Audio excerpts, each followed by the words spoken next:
Saneni yonke inqalazizinda yethe khona emkhanya kude la nje siyembeni la isikhona namhlanje besinenkinga yokuthi ikhona inqalazizinda kule ndawo abantu bebewathola amanzi ngaphambilini kodwa ngenxa yokuthi ischeme sethu kule ndawo abantu sebayifakela amapayipi kuneyindawo amanzi abengasafiki kuzo lolu hlelo ke siluqale khona la ukuthi sivuselele lezi ikime ezinjalo sikhipha amapayipi sifaka amapayipi amasha ngikhuluma nani nje la esiyembeni umsebenzi uyenziwa njengamanje esibona uzosizakala abantu bakonkangala bakomachibini nezinye indawo ezingomakhelwane kule ndawo kodwa lo msebenzi wokuvuselela inqalazizinda siyenza nje manje umkhanya kude wonke njengoba ngichazile sisebenza nomnyango wezamanzi kazwelonke ohola umama uPhemi Majodina kodwa kuzoba kukhulu ukubakhulumela abantu ongababuza kahle yibo laba bangayisupportanga ibudget ngoba la ngihamba nomeya welocal kwezepolitiki uyamazi usuka so babili sisuka emahlelweni ayisupportile isabelo mali esithulwe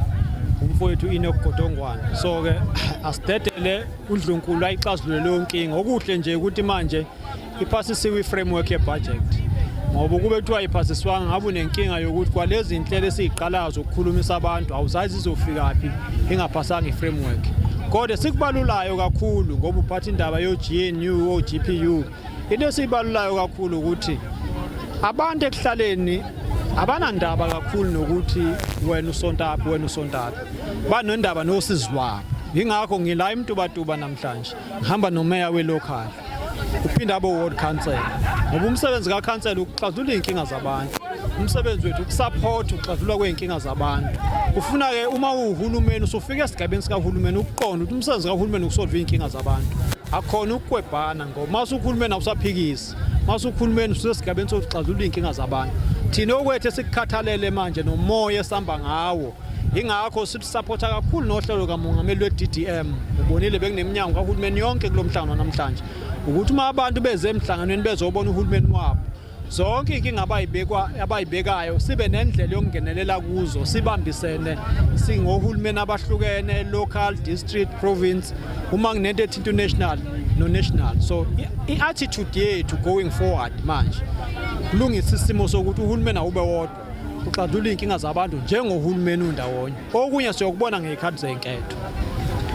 siyabona ngithathe ithuba ngibingelele kini ngibingelele nakubalaleli bonke sibingelele kumhlonishwa ubaba uMdaka umeya wethu wasemkhanya kude district siluthokozele kakhulu siyinkosi uMtubatuba uhlelo olwanamhlanje ngoba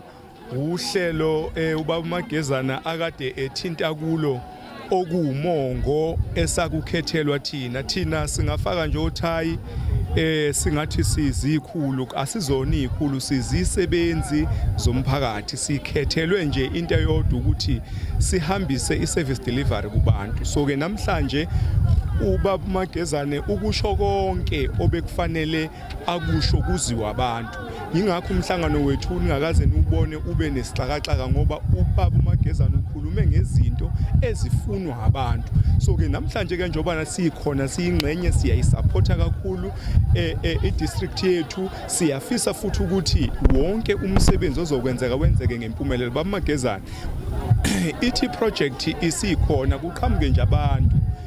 bafune ngenhloso yabethile kungaba yezepolitiki kungaba uhlobo oluthileke lombanga obakhona babuye bezolimaza inqalasizinda esuke isiqali umsebenzi wenziwe ubekile ke la nama time frame baba Magezane athi ngesikhathi esiwukuthi ngaba kuukuthi sekwenzakalile omunye onendlebe ezwile ongafisi ukuthi lezi zinto zenzeke usengaphuma umkhankaso nabathile ukuthi hayi ake siyoyivimba yonke lento akayishilo ukuze imshaye lesisikhathi akasishilo bese bonakala njengomuntu oyifailure kanti yithi thina ama project amanye uma umphakathi noma ilocal ungezukuyisupport uyigade leyo nto njengento yawo iba neproblem noma ibudget ingaba khona yanele ukuthi yenze lo msebenzi kodwa uma ngabe thina as local singeze ukuyigada ingqalasizinda ukuthi iba impumelelo yini igcina leyo project ifeyila, iblame ibuyele emumva